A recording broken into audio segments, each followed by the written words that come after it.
Hit TV అభిమాన ప్రేక్షకులకు స్వాగతం. నేను మీ నాగేంద్ర కుమార్. ఇప్పుడే మంచు విష్ణు నటించి నిర్మించిన కన్నప్ప సినిమా చూసి రావడం జరిగింది. ఆ అనుభవం మీతో పాటు పంచుకోవడం కోసం అని చెప్పి మీ ముందుకు వచ్చాను. ఒకసారి గతంలో వచ్చి అంత పెద్ద హిట్లు అయిన సినిమాలను మళ్ళీ తీస్తే ఆ సినిమాలు అంత పెద్ద సక్సెస్ అయిన సందర్భాలు చాలా తక్కువ లేవనే చెప్పాలి. వెంకటేశ్వర మహత్యం వచ్చింది, అప్పుడు సీపులయ్య గారి డైరెక్షన్లో రామారావు, ఎస్వర్ లక్ష్మి గారు వీళ్ళందరూ యాక్ట్ చేసి, సావిత్రి గారు వాళ్ళు యాక్ట్ చేసింది. అదే సినిమా ఎన్టీ రామారావు మళ్ళీ వెంకటేశ్వర కళ్యాణం తీస్తే అది ఆడలేదు ఆ సినిమా. అలాగే ఆయన చేసిన క్యారెక్టర్లన్నింటినీ కంపోజ్ చేసి విరాట్ పర్వం తీస్తే అది ఆడలేదు. అలాగా చాలా సినిమాలు, పాత సినిమాలు, ఇప్పుడు దేవదాసు కృష్ణ గారు తీస్తే అది ఆడలే. ఇలా చాలా దృష్టాంతాలు సినిమా పరిశ్రమలో ఉన్నాయి. అందుకని ఈ కన్నప్ప మంచు విష్ణు ప్రారంభించి ఇది నేను తీస్తానని చెప్పిన దగ్గర నుంచి కూడా దీని మీద విపరీతంగా ట్రోలింగ్ జరగడానికి కారణం ఏంటంటే, అప్పుడు బాపు గారు, కృష్ణరాజు గారు హీరోగా బాపు గారు తీసిన భక్త కన్నప్ప సినిమా ఒక ల్యాండ్ మార్క్ హిట్. ఎందుకంటే అప్పటికి చాలా రోజులైంది రాజ్ కుమార్ గారు వాళ్ళు చేసిన సినిమాలు, కాళహస్తి సినిమా వచ్చి అవన్నీ వచ్చి. సో బాపు గారు తీసిన సినిమా అప్పటికి చాలా ఫ్రెష్ కంటెంట్గా ఉండి సినిమా చాలా పెద్ద హిట్ అయింది, ల్యాండ్ మార్క్గా మిగిలింది. కృష్ణరాజు గారి కెరీర్లో కూడా చెప్పుకోదగ్గ సినిమా అది, బాపు గారి కెరీర్లో కూడా. ఇప్పుడు అదే కథని, అదే సినిమాని మళ్ళీ మంచు విష్ణు తీస్తున్నాడు అనగానే ఒక రకంగా చెప్పాలంటే ఎవరికి దాని మీద ఒక ఇంట్రెస్ట్ కానీ నెగిటివ్ ఇంట్రెస్ట్ డెవలప్ అయింది. ఇతనికి ఎందుకు బాబు అసలు మధ్యలోని ఆ భక్త కన్నప్ప ఏంది, ఆ గొడవ ఏంది, అసలు ఇప్పుడు విష్ణు ఏంటి? ఎందుకంటే విష్ణు మీద సహజంగానే ట్రోలింగ్ ఎక్కువ ఉంటుంది. ఎందుకంటే అతను అంటే ప్రతిదాన్ని ఓన్ చేసుకోవడమో, లేకపోతే వాళ్ళ ఫాదర్ లాగా మాట్లాడదామనో, ఇలాంటివి తనకన్నా ఎత్తైన మాటలు మాట్లాడడం అనే ఒక విమర్శ మంచు విష్ణు మీద ఉండడం వల్ల తను ఏది మాట్లాడినా దాని మీద ట్రోలింగ్లు జరిగాయి. సాధారణంగా చాలామంది మీద ట్రోలింగ్లు జరుగుతుంది అనుకోండి. ఇవాళ రేపు శ్రీశ్రీ గారు చెప్పినట్టుగా కాదేది కవిత కనర్హ అన్నట్టుగా ట్రోలింగ్కి మినహాయింపుగా ఎవరు లేరు. దానిలో మంచు విష్ణు ఎక్కువ లీడ్లో ఉంటాడు, ఫోర్ ఫ్రంట్లో ఉంటాడు. దాని మీద కన్నప్ప సినిమా అనగానే అయ్యబాబా నీకెందుకు, అసలు ఈ సినిమాలు ఏంటి అని చెప్పి మాట్లాడని వాళ్ళు లేరు. సోషల్ మీడియాలో దీని మీద చాలా పెద్ద రచ్చ రంబోలో జరిగింది కన్నప్ప సినిమా మీద. కానీ విష్ణు ఎక్కడో దాన్ని గట్టిగా పట్టుకుని దాన్ని చేయడం కోసం చాలా తాపత్రయపడి, అంటే ఓవర్ ది బడ్జెట్స్ అయినప్పటికీ కూడా తట్టుకుని నిలబడి ఈ సినిమాని కంప్లీట్ చేసాడు అన్నది మనం సినిమా రిలీజ్ వరకు మాట్లాడుకుంటూ వచ్చాం. కానీ ఇందులో అంటే మోహన్ బాబు గారు లాంటి ఒక పర్సనాలిటీ వెనకాతలు ఉండడం వల్ల విష్ణు ఈ సినిమా చేయగలిగాడు. లేకపోతే ఇంతమంది క్యాస్టింగ్, ఇంతమంది సూపర్ స్టార్స్, ప్రతి లాంగ్వేజ్లోని సూపర్ స్టార్ ఈ సినిమాలో ఉన్నాడు. అక్కడ అక్షయ్ కుమార్, ఇక్కడ మోహన్ లాల్ గారు, అక్కడ శరత్ కుమార్, ఇంకా ఆల్ ఇండియా బాహుబలి ప్రభాస్, ఇంతమందిని కలిపి సినిమా చేయగలిగాడంటే మాత్రం విష్ణు అది 100% తను శివలీల అని ఇంటర్వ్యూలో చెప్పినప్పటికీ కూడా ఓకే, శివలీల ఉంటే ఉండొచ్చు, దాన్ని ఎవరు కాదనలేదు. కానీ బట్ బేసిక్గా దానికి మోహన్ బాబు గారి ప్రోద్బలం కానీ, మోహన్ బాబు గారి ప్రాపకం కానీ, ఆయనకి ఇన్నాళ్ళ ఈ కెరీర్లో, ఈ సుదీర్ఘమైన నట జీవితంలో తక్కువ నటీనటులతో ఆల్ ఇండియా లెవెల్లో ఉన్న కాంటాక్ట్స్ని బాగా వాడి ఈ సినిమాలో యాక్టర్స్ అందరినీ పెట్టడం జరిగింది. దాన్ని ఇంతమంది ఉన్నారు ఈ సినిమాలోని, అసలు మంచు విష్ణు వీళ్ళందరి మధ్య ఎక్కడ కనిపిస్తాడు? పైగా ప్రభాస్ ఉన్నాడు, అండ్ ఇందులో లేని స్టార్స్ లేరు. కాజల్ దగ్గర నుంచి ఇందులో ఇంతమంది ఆర్టిస్టులు చేయడం, దానిలో మంచు విష్ణు అన్న ఒక యాక్టరు, ఎందుకంటే అతనికి ఈ రోజు వరకు చెప్పుకోదగ్గ ల్యాండ్ మార్కు, చెప్పుకోదగ్గ ఒక అద్భుతమైన సినిమా మంచు విష్ణు చేశాడని చెప్పుకోవడానికి ఏవో రన్ ఆఫ్ ది మిల్ సినిమాలు వచ్చాయి, 1, 2, 3 ఎన్నో హిట్ అయిన సినిమాలు ఉన్నాయి. కానీ అవి సరిపోవు. ఈ రోజుల్లో ఒక గ్రేట్ యాక్టర్గా కానీ, ఒక చాలా టాప్ హీరోగా కానీ ప్రూవ్ చేసుకోవాలంటే ఇండస్ట్రీని దొళ్ళగొట్టేసే హిట్లు రావాలి. ఒక రామ్ చరణ్కి మగధీర బిగినింగ్లో వచ్చింది, తర్వాత జూనియర్ ఎన్టీఆర్కి ఆ రోజుల్లోనే సింహాద్రి వచ్చింది. ఇలాంటి మహేష్ బాబుకి బోల్డ్ సినిమాలు ఉన్నాయి చెప్పుకోవడానికి. అలాగే అల్లు అర్జున్కి ఇప్పుడు అలవైకుంఠపురంతో సినిమాతో ఇండస్ట్రీ హిట్ వచ్చింది. తర్వాత తను పాన్ ఇండియా సినిమాకి వెళ్ళి ఎక్కడికో చాలా పెద్ద హీరో అయిపోయాడు. ఇవన్నీ అంటే ఈ తరం వాళ్ళు, అంటే తండ్రులు కొడుకులుగా సినిమా ఇండస్ట్రీలోకి వచ్చిన వాళ్ళందరికీ ఒక్కొక్క ల్యాండ్ మార్క్ ఉంది. అయినా వాళ్ళు ఏం మాట్లాడరు. కానీ విష్ణుకి ఈ రోజు వరకు కూడా అలాంటి ఒక ల్యాండ్ మార్క్ హిట్ రాలేదు. అంచేత ఇంత పెద్ద క్యాస్టింగు, ఇంత ఎన్సెంబుల్మెంటు, ఇంత బడ్జెట్టు, పాన్ ఇండియా, పైగా డైరెక్టర్ అవ్వడం మనకు తెలీదు. ముఖేష్ కుమార్ సింగ్ అని అతను మహాభారతం సీరియల్ తీసాడంట. ఇక్కడ రాఘవేంద్ర గారిని పెట్టచ్చు కదా అని అన్నవాళ్ళు కూడా ఉన్నారు. కానీ వీటన్నిటినీ దాటి చాలా గట్టిగా నమ్మకంతో, మొండి నమ్మకంతో విష్ణు ఈ సినిమాని కంప్లీట్ చేసి తీసుకొచ్చాడు. ఈ రోజున ఇవాళ అంటే ఏ సినిమా అయినా ప్రతి సినిమా ఆడాలి, ప్రతి సినిమా ఆడకపోతే సినిమా ఇండస్ట్రీకి చాలా పెద్ద విఘాతం ఏర్పడుతుంది సినిమా పరిశ్రమకి. ఎందుకంటే థియేటర్లు క్లోజ్ అయిపోయే పరిస్థితి వచ్చింది. మల్టీప్లెక్స్లు తప్పితే సింగిల్ స్క్రీన్ థియేటర్లకి ఇంకా మనుగడ లేదు. చాలా థియేటర్లు క్లోజ్ చేసుకున్నారు. ఈ మధ్య సంక్రాంతికి వస్తున్న సినిమాతో మూతపడ్డ థియేటర్లు ఓపెన్ అయ్యాయంట. తర్వాత ఇంకొన్ని మొన్న వచ్చిన కుబేర సినిమాతో కూడా మళ్ళీ సింగిల్ స్క్రీన్స్ బాగా నిండాయి అని చెప్పి రిపోర్ట్లు వస్తుంటే వినడానికి చాలా ఆనందంగా ఉంటుంది. ఎందుకంటే సినిమా ఇండస్ట్రీ కలకలం అంటే కళకళలాడుతుంటే ఎంతమందో వేలాది నిరుద్యోగులకి వేలాది ఉద్యోగాలు దొరుకుతాయి, కొత్త దర్శకులకు ప్రోత్సాహం దొరుకుతుంది, కొత్త నటీనటులు, కొత్త కంటెంట్ సినిమా పరిశ్రమకు వచ్చి సినిమా పరిశ్రమ ఎప్పటికీ పచ్చగా ఉంటుంది. కాబట్టి ప్రతి సినిమా ఆడాలని కోరుకుంటాను నేను ప్రత్యేకంగా ఒక సీనియర్ జర్నలిస్ట్గా. ఎందుకంటే ఎన్నో కళలు, ఎంతో తాపత్రయం, ఎంతో కృషి, ఎంతో సాక్రిఫైజు, ఎంతో స్ట్రగుల్ పడి ప్రతి సినిమా బయటకు వస్తుంది. ఇప్పుడు ఈ సినిమా అయినా ఎన్నాళ్ళు 10 ఏళ్ళ కళ్ళంట మంచు విష్ణుకి. అండ్ దానిలో వేలాది మంది క్రూ పనిచేశారు, అన్ని లాంగ్వేజెస్లో పనిచేశారు, రాత్రి పగలు ఫైటింగ్ జరిగింది. ఇలాంటి సినిమా దెబ్బతింటే చాలా ఒక రకంగా ఎంతో నిరాశక్తత కలుగుతుంది. కానీ ఈ రోజున నిన్న ప్రీమియర్స్ పడ్డాయి, యుఎస్ నుంచి రిపోర్ట్లు వచ్చాయి. చాలా మంచి సినిమా ఇది, చాలా అద్భుతంగా ఉంది, లాస్ట్ 40 minutes ఎక్సలెంట్గా ఉంది, ఎక్సైటింగ్గా ఉంది, ఎలక్ట్రిఫైయింగ్గా ఉంది థియేటర్లోనే రిపోర్ట్లతో ఈ రోజున సినిమా మనకి థియేటర్లోకి వచ్చింది. అండ్ మార్నింగ్ చూసిన తర్వాత ఓకే, ఒక పాపులర్ కామెంట్ ఉన్నది సినిమా మీద ఏంటంటే ఫస్ట్ హాఫ్ లెంత్ ఎక్కువైంది, దానివల్ల కొంచెం డ్రాగింగ్ అనిపించింది అండ్ లాస్ట్ 40 minutesని ఎవరు కూడా వేలు పెట్టి చూపించడానికి లేదు. కేవలం అందరి తారీఖు ఆలోచన, విమర్శగా కాదు, ఆలోచనగా ఏంటంటే ఫస్ట్ హాఫ్ చాలా ఎక్కువ ఉన్నది, దానిలో కథ లేదు. ఎందుకంటే కన్నప్ప క్యారెక్టర్ని ఎస్టాబ్లిష్ చేసి అఫ్కోర్స్ మంచు విష్ణు మొదటి నుంచి చెప్తూనే ఉన్నాడు ఏంటంటే కన్నప్ప క్యారెక్టర్ అంటే భక్తుడే కాదు, దాని ముందు జరిగిన కథను ఆయన సొంతంగా రాసుకున్నాడు. తర్వాత చాలా పురాణ ప్రసిద్ధులైన పండితుల్ని కనుక్కున్నాడు, శ్రీకాళహస్తీశ్వర ఆలయంలో ప్రధాన పూజారులను కన్సల్ట్ చేశాడు, అండ్ ఇతిహాసాలు పురాణాలు బాగా జరిగిన నిష్ణాతుల్ని కన్సల్ట్ చేశాడు. అన్నీ చేసుకునే ఈ సినిమా చేయడం వల్ల ఫస్ట్ హాఫ్ అంతా స్వచ్ఛందమైన రచన, కన్నప్ప పుట్టుక దగ్గర నుంచి ఎలాగా ఆ క్యారెక్టర్ తాలూకు ఆర్క్ని డెవలప్ చేసుకుంటూ రావడం అన్న దాని మీద ఫస్ట్ హాఫ్ అంతా ఎక్కువ స్పెండ్ చేశారు. ఎందుకంటే కాళహస్తీశ్వర మహత్యం, కన్నప్ప కథ అన్నది, కన్నప్ప కథ ఒకటే బిట్టు, అది కళ్ళు తీసి పెట్టడం అన్నదే అందులో కథలోని యూఎస్పీ, అదొక్కటే పాయింట్. ఎవరు తీసినా అదే తీయాలి, అటుపక్కే సినిమా పరిగెట్టాలి. లాస్ట్ 40 minutes బాగుండడం అంటే సినిమా ప్రోగ్రెషన్ బాగున్నప్పుడే మనం 40 minutes కూడా మనం ఎంజాయ్ చేయగలం as per the science of a film. First half కూడా మనం ఇది బాగలేదు, ఈ బిట్ బాగలేదు అని చెప్పడానికి లేదు. ప్రతి సీను బాగా తీశారు, మంచి డైరెక్టోరియల్ టచ్ ఉన్నది సినిమాలో. అంటే అతనికున్న అనుభవం, ఆ ముఖేష్ కుమార్ సింగ్ని సెలెక్ట్ చేసుకోవడంలో మంచు విష్ణు కానీ మోహన్ బాబు గారు కానీ ఒక మంచి తెలివైన మూవీ వేశారని నాకు అనిపించింది. ఎందుకంటే చాలా మంచి ఎక్స్పీరియన్స్డ్, చాలా మంచి మెచ్యూరిటీతో కథని, ఎందుకంటే లేని కథ అది, రాసిన కథ, ఆ రాసిన కథని చాలా అద్భుతంగా ప్రజెంట్ చేశారు సినిమాలోని. ఎక్కడ కూడా బోరు కొట్టిన సీన్ అన్నదే లేదు. కాకపోతే కొంచెం లెంత్ ఎక్కువైంది, 3 గంటల 15 నిమిషాలు ఎంతో, అంత లెంత్ అవసరం లేదని నాకు అనిపించింది. But they wanted to tell that story at that length. మరి వాళ్ళకి ఎవరు చెప్పారో చెప్పలేదో తెలియదు కానీ, బట్ ఫస్ట్ హాఫ్ అంతా కూడా లెంతీగా ఉన్నప్పటికీ కూడా దానిలో ఒరిజినల్గా ఆ స్థల మహత్యం కానీ లేకపోతే కథకు సంబంధించిన కంటెంట్ కానీ ఏం లేదు. కన్నప్ప క్యారెక్టర్ని డెవలప్ చేయడం, అందులో చిన్న లవ్, రొమాన్స్, ఏదో యూత్కి కావాల్సిన ఏదో చిన్న కంటెంట్ గట్ట క్రియేట్ చేశారు. That's all good.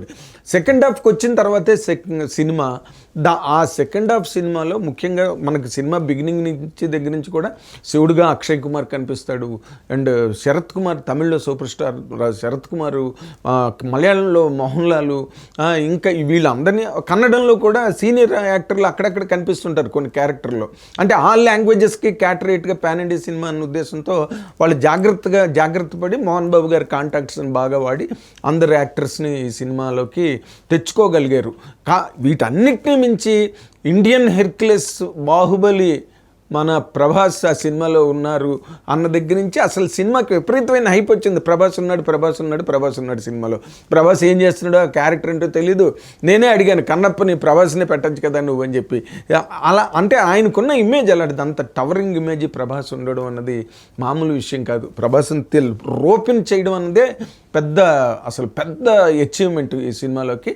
Second half start అయిన తర్వాత మాత్రం టువర్డ్స్ ద క్లైమాక్స్ ఆ కథ పరిగెత్తిన విధానం కానీ, లేకపోతే ప్రభాస్ వచ్చిన తర్వాత అసలు థియేటర్ దద్దరిల్లిపోయిందనమాట. అసలు ప్రభాస్ ఎంత బ్రహ్మాండంగా, ఎంత కంపోజ్డ్గా, అంటే ఒక సాధువులాగా, ఒక తత్వవేత్తలాగా ఆ డైలాగ్ డెలివరీ కానీ, అసలు ఆ వాస్తవాలు, నిజ జీవన వాస్తవాలు మాట్లాడడం, భక్తి తత్వం మాట్లాడడం, ఇవన్నీ మాట్లాడుతుంటే థియేటర్ గోల పెట్టేసిందనమాట. అందులో ప్రధానంగా అంటే మన మీడియా అంతా నిన్న మంచు విష్ణు కూడా అన్నాడు, ప్రభాస్ డైలాగ్ ఏంటంటే మంచి డైలాగ్ ఉంది, మీరు ఎప్పుడు ప్రభాస్ని అడిగే డైలాగ్ ఒకటి ఉన్నది ఇందులోనని, అంటే పెళ్ళి ఎప్పుడు అంటే ఇప్పుడు కాదులే అనో ఎప్పుడో అని ఏదో ఒక డైలాగ్ ఉంది దానికి. ఎందుకంటే ప్రభాస్ పెళ్ళి ఎప్పుడు అని సోషల్ మీడియాలో విపరీతమైన చర్చలు జరిగిపోతుంటాయి.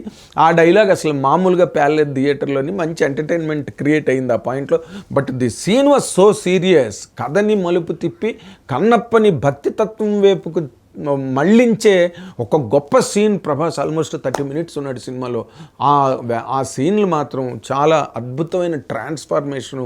డైరెక్టర్ని మెచ్చుకోవాలి ఇక్కడ. ఆ సీన్స్ తీయడం అంత కష్టం కాదు, ఎందుకంటే యువతల ప్రభాస్ కన్నప్ప వైఫ్ దగ్గర ఉంటాడు, అవతలేమో మోహన్ బాబు దగ్గర ఉంటాడు, యువతల కన్నప్ప దగ్గర ఉంటాడు మహాదేవ శాస్త్రి క్యారెక్టరు మోహన్ బాబు గారు.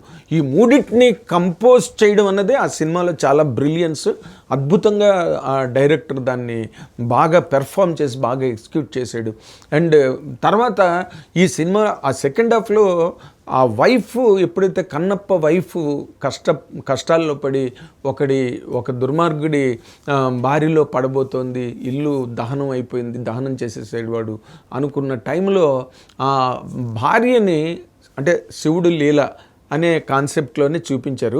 కాళహస్తీశ్వర మహత్యంలో జరిగినది ఏది? శ్రీకాళహస్తి అంటే శ్రీ అంటే సాలిపురుగు, కాళము అంటే నాగుపాము, అండ్ హస్తి అంటే ఏనుగు. ఈ మూడింటి తాలూకా పాయింట్ ఏదైతే ఉందో ఆ పాయింట్ని సినిమాకి భలే అన్వయించి చాలా అద్భుతంగా ఆ మూడు ఏవైతే శివభక్తులుగా ఆ మూడు ప్రాణత్యాగం చేసేసాయో, ప్రాణాలు కోల్పోయాయో కాళహస్తిలో, ఆ పాయింట్ని చాలా గొప్పగా ఈ కథకి అడాప్ట్ చేసి చెప్పడం జరిగింది.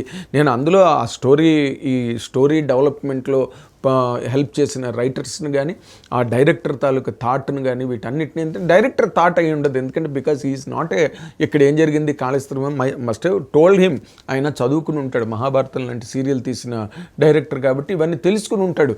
కానీ ఆ టైంలో ఆ భార్య ఎప్పుడైతే అడవిలో ఆ దుర్మార్గుడి బారిన పడిందో, ఓ ఏనుగు వచ్చి ఎలాగా కాపాడింది, ఒక నాగుపాము వచ్చి ఎలా కాపాడింది, ఒక సాలిపురుగు వచ్చి ఎలా కాపాడింది, ఆ విలన్ని ఆ సాలిపురుగు మొత్తం టోటల్గా వీవ్ చేసి వెబ్ సాలిగూడుని అల్లి వాడిని బంధించి, ఆ మూడింటి తాలూకా ప్రొజెక్షను కన్నప్ప భార్యని రక్షించడంలో చూపించిన ఎలిమెంట్ మాత్రం ఎక్స్ట్రాడనరీ డెవలప్మెంట్ కథలో 100% దాన్ని ఒప్పుకోవాలి. ఇంకా ప్రభాస్, ఎందుకంటే ఈ కన్నప్ప క్యారెక్టర్ అనేది భక్తితత్వం వైపు మళ్ళీ అటు పక్కకి వెళ్ళిపోవలసిన ఒక సందర్భంలో ప్రభాస్ రావడం అన్నదే ఆ సినిమాకి ఒక గొప్ప హైనిచ్చింది. అండ్ పీపుల్ ఆర్ ప్రిపేర్డ్, ఆడియన్స్ని ప్రిపేర్ చేయడానికి ప్రభాస్ ప్రెజెన్స్ అన్నది చాలా గొప్పగా ఉపయోగపడింది. ప్రభాస్ చెప్పాడు కాబట్టి ప్రభాస్కు ఉండే దాన్ని ఏమంటారు, ఆ ప్రామినెన్స్, ఆ ఎమినెన్స్ ఏదైతే ఉందో అది కథకి మంచు విష్ణుకి చాలా గొప్పగా హెల్ప్ అయింది అని చెప్పడానికి ఏమాత్రం సందేహించనక్కర్లేదు. ఇందులో ముఖ్యంగా ఏంటంటే ఈ లాస్ట్ 40 minutes ప్రభాస్ వచ్చేసరికి ఒకసారి దద్దరిల్లిన తర్వాత ప్రభాస్ క్యారెక్టర్ ఎండ్ అయిపోయి కన్నప్ప భక్తితత్వం వైపు మళ్ళిన తర్వాత శివలింగం దగ్గరికి వచ్చి లాస్ట్లో మంచు విష్ణు డైలాగులు చెప్తున్నప్పుడు ప్రతి డైలాగ్కి ట్రోల్ చేశారు, ప్రతి డైలాగ్కి కౌంటర్ వేశారు థియేటర్లో. కానీ ఒక్కసారి ఎప్పుడైతే లాస్ట్ 20 minutes అంటే కన్నప్ప కన్ను తీసి పెట్టడం అనే పాయింట్ ఎప్పుడైతే వచ్చిందో థియేటర్లో పిన్ డ్రాప్ సైలెన్స్, కంప్లీట్గా రివిటెడ్ టు ద చైర్స్. ఒక్కడి నోట్లోంచి మాట్లేదు, టోటల్గా సైలెంట్. ట్రాలర్స్ అసలు మామూలుగా విజృంభించలేదు. నేను ఇందాక చెప్పినట్టుగా ఈ ట్రాలర్స్ కూడా ఎక్కడి నుంచి పుట్టుకొస్తారంటే వాళ్ళు ఎవరిని వదలట్లేదు. ఇప్పుడు మేము చేసే ఇంటర్వ్యూల్లో కూడా ఎప్పుడైనా ఏదైనా ఒక మాటో లేకపోతే ఇంకేదైనా తప్పు మాట లేకపోతే ఏదైనా ఇంగ్లీష్ మాట్లాడతాము, లేకపోతే ఇంకేదో లాంగ్వేజ్ గబుక్కుని నోట్లోంచి వస్తుంది, కింద విపరీతంగా కామెంట్లు పెట్టేస్తారు, ఇంగ్లీష్లో తెలుగులో మాట్లాడరా, ఇంగ్లీష్ ఎందుకు నీకు అని, నీ బొచ్చులో ఇంగ్లీష్ వినలేకపోతున్నావు అని ఏవో పిచ్చి పిచ్చి వాళ్ళకి నచ్చిన కామెంట్లు పెట్టేస్తారు. పిచ్చివని కూడా అనలేము, అవి వాళ్ళకి తోచిన కామెంట్లు పెట్టేస్తున్నారు. ఆ ట్రోలింగ్ విష్ణు మీద నేను ఇందాక చెప్పినట్టుగా విపరీతంగా జరిగింది. అది థియేటర్లో కూడా మామూలుగా కాదు, విశ్వరూపం దాల్చింది. కానీ లాస్ట్ 20 minutes మాత్రం ఎక్స్ట్రాడినరీ అని చెప్పక తప్పదు. ఎందుకంటే వీళ్ళందరి మధ్య అసలు మంచు విష్ణు ఈ కథని, ఈ క్యారెక్టర్ని అసలు పాన్ ఇండియా అంటున్నాడు. మన తెలుగు సినిమాలకి, సౌత్ ఇండియన్ స్టఫ్కి ఈరోజు నార్త్లో విపరీతంగా హారతలు పట్టి బ్రహ్మరథం పెట్టేస్తున్నారు. ఈ మంచు విష్ణు ఏం కొంప ముంచుతాడో ఏంటో ఈ సినిమా గట్ట చేసి. అంటే తను గొప్ప ఆవేశపరుడు. బేసిక్గా ఏం మాట్లాడినా ధైర్యంగా మాట్లాడుతుంటాడు. దానివల్ల ఎక్కువగా ట్రోలింగ్కి గురవుతుంటాడు. ఈ సినిమా తీసుకున్నాడు, మోహన్ బాబు గారి కెరీర్ అంతా దానిలో ఉన్నది. తక్కువ ఖర్చు కాదు, భయంకరంగా ఖర్చు జరిగింది పాన్ ఇండియా లెవెల్లో. సో ఏం కొంప ముంచుతాడో అని అనుకున్నాం. కానీ లాస్ట్ 20 minutes మాత్రం మంచు విష్ణు వీళ్ళందరినీ ఆఖరి 20 minutes వరకు, ఇంక్లూడింగ్ ప్రభాస్ క్యారెక్టర్ కూడా వెళ్ళిపోయిన తర్వాత మంచు విష్ణు క్యారెక్టర్ ఒక్కసారి రైజ్ అయ్యి ఆ కన్ను తీసే సీను, ఆ 20 minutes సీన్ ఉందే అసలు బ్రిలియంట్ అనమాట. బ్రిలియంట్. ఎందుకంటే ఈ రోజున సినిమా టెక్నిక్ కూడా బాగా అడ్వాన్స్ అయింది. సినిమా మేకింగ్ స్టైల్స్ బాగా డెవలప్ అయ్యి, మెచ్యూరిటీస్ బాగా వచ్చాయి. ఏ సీన్ ఎలా తీయాలి, ఏ షాట్లు తీయాలి, ఆ క్లోజులు, రన్నింగ్ షాట్లు ఇవన్నీ కూడా వాటన్నిటిని బాగా ఉపయోగించి ఆ సీన్ని బాగా పండించారు సినిమాలోని. I'm very happy. ఎలా దేనికి హ్యాపీ అంటే సినిమాని ఒక సైంటిఫిక్ అప్రోచ్గా మనం సైంటిఫిక్ ఆస్పెక్ట్లో చూస్తే కనుక ఒక కథని ఎలా నిర్మించారు, ఆ కథను ఎలా తీశారు, ఏ క్యారెక్టర్లుకి ఏ ఆర్టిస్టులను పెట్టుకున్నారు అన్న దాని మీద ఒక నిర్దిష్టమైన ఒక పటిష్టమైన ప్రణాళికతో సినిమా చేశారు. అండ్ లాస్ట్ 20 minutes మాత్రం Manchu Vishnu really excelled. There is no doubt. అందరి తాలూకా కామెంట్ అదే. ఈరోజు నేషనల్ మీడియా దగ్గర నుంచి రాస్తున్న పాయింట్ కూడా అదే. అండ్ నౌ మంచు విష్ణు ఈ రోజున ఇప్పుడు ఆయన ఏదైనా మాట్లాడితే చెల్లుతుంది. ఎందుకంటే ఇంతవరకు మాట్లాడిన మాటలు వేరు. ఇప్పుడు ఈ సినిమా మంచు విష్ణుకి ఒక స్టేచర్ని ఇచ్చింది. ఒక ప్రొడ్యూసర్గా కానీ, ఒక యాక్టర్గా కానీ. ఆ లాస్ట్ 20 minutes ఆయన చేసిన పెర్ఫార్మెన్స్కి మొత్తం మీడియా అంతా కూడా మేము బయటకు వచ్చి మాట్లాడుకున్నాం. చాలామంది ఎంతమందో కళ్ళ నీళ్ళు పెట్టుకున్నామని చెప్పారు నాకు బయటకు వచ్చాక. సో మంచు విష్ణు ఈ రోజున ఒక యాక్టర్గానండి, లేకపోతే ఒక ప్రొడ్యూసర్గానండి ఒక స్టేచర్ సంపాదించుకున్నాడు. And Prabhas has given that dignity to Manchu Vishnu అనే ఆ యాక్టర్కి ప్రభాస్ ఆ డిగ్నిటీని కట్టబెట్టాడు. ప్రభాస్ కనుక ఒప్పుకోపోయి ఆ క్యారెక్టర్ కనుక చేయకపోతే మాత్రం సినిమా సెకండ్ హాఫ్ ఇంత డెప్త్ వచ్చిండేది కాదు. ఆ ప్రభాస్కు ఉండే ఆ డైమెన్షన్ ఏదైతుందో సినిమాకి అద్భుతంగా హెల్ప్ అయింది. మోహన్ బాబు లాస్ట్లో ఆయన వచ్చి మహాదేవ శాస్త్రి క్యారెక్టర్లో వచ్చి నువ్వురా భక్తుడు అంటే నేను కాదు భక్తుడిని, అసలు నా తాలూకు అహంభావం అంతా పోయింది నిన్ను చూసి, నువ్వు గొప్ప భక్తుడివి అని చెప్పి ఒక పాట ఉన్నది. నువ్వే గొప్ప భక్తుడివి, నేను కాదు అంత గొప్ప భక్తుడిని అని చెప్పేది. నిజంగానే మోహన్ బాబు ఆ సీన్ లాగే ఈ మోహన్ బాబు గారు కన్నా కూడా మంచు విష్ణు మంచి యాక్టరు అని అనిపించే సీన్ అది. మోహన్ బాబు గారు మామూలుగా క్యారెక్టర్లో నాకన్నా నువ్వు గొప్ప భక్తుడు అని పాట ఉన్నది. కానీ ఆ సీన్లో చూస్తే కనుక మోహన్ బాబు గారి కన్నా మంచు విష్ణు మంచి నటుడు అని తాను ప్రూవ్ చేసుకోవడానికి కన్నప్ప అనే సినిమా చాలా గొప్పగా హెల్ప్ అయింది. ఒక గొప్ప ప్లాట్ఫామ్ క్రియేట్ చేసింది అని చెప్పడానికి ఏ రకంగానూ సందేహించక్కర్లేదు. ఓకే, సంగీతం ఆర్ఆర్ ఎక్స్ట్రాడినరీ ఆర్ఆర్. అండ్ ఆ ల్యాండ్స్కేప్స్లో తీసినవి కానీ, లేకపోతే కెమెరా వర్క్ కానీ అన్నీ అద్భుతంగా ఉన్నాయి. ఓకే, పాటలు మనం ఇంకా లవకుశలో పాటల్లాగా ఘంటసాల గారిలాగా నిలబెట్టి థియేటర్లు పేలిపోయేటట్టుగా పలికే గొంతులు ఏమీ లేవు. అవి ఈ రోజున మ్యూజిక్ స్కేలింగు, మీటర్స్ అన్నీ కూడా మారిపోయాయి. కానీ హారర్ మాత్రం ఎక్స్ట్రాడినరీగా ఉంది. పాటలుగా చెప్పుకోవడానికి అంత గొప్పగా ఏం లేదు. ఫస్ట్ హాఫ్ లెంత్ ఎక్కువ ఉన్నదన్న మాట వాస్తవం, బట్ సెకండ్ హాఫ్ ఎక్స్ట్రాడినరీగా ఉన్నదన్న మాట కూడా వాస్తవం. మొత్తం టోటల్గా చూసుకుంటే ఏంటంటే లెంత్ కనుక కొంచెం తగ్గి ఉంటే కనుక సినిమా కుడ్ హ్యావ్ బీన్ చాలా పేసీగా ఉండేది. అండ్ అన్నీ ఇంకా అదొక్కటే కామెంట్ దాని మీద, పాపులర్ కామెంట్. కాబట్టి Kannappa is a must watch film, there is no doubt about it. Thank you very much. Hit TV app, ఇందులో short news, live news, entertainment shows, movies, digital magazines తో పాటు మీ జిల్లా వార్తలను కూడా ఫ్రీగా చూడొచ్చు. ఇంకెందుకు ఆలస్యం, వెంటనే హిట్ టీవీ యాప్ ని డౌన్లోడ్ చేసుకుని ఫ్రీగా ఎంటర్టైన్మెంట్ పొందండి. Hit TV app. Hit TV app. Please download hit TV app. Hit TV app ని ఫ్రీగా డౌన్లోడ్ చేసుకుని ఎంజాయ్ చేయండి. మీకు నచ్చిన ఎంటర్టైన్మెంట్ కోసం హిట్ టీవీ యాప్ ని ఫ్రీగా డౌన్లోడ్ చేసుకుని ఎంజాయ్ చేయండి. హిట్ టీవీ యాప్ ని డౌన్లోడ్ చేసుకుని ఆస్వాదించండి, ఆశీర్వదించండి. ఇంతమంది సెలబ్రిటీలు హిట్ టీవీ యాప్ ని డౌన్లోడ్ చేసుకోండి అని చెప్తున్నారంటే ఎంత మంచి యాప్. ఆలోచించండి. అమెరికా అమెరికా అమెరికా అమెరికాలో చదవాలనుకునే వాళ్ళకి విశ్వసనీయమైన పేరు మన శౌర్య consultancy. UK Law 1 Year Masters. UK Law 1 Year Masters. 2 years work permit up to 5 years visa. Contact Saurya Consultancy. Contact 89851 89851.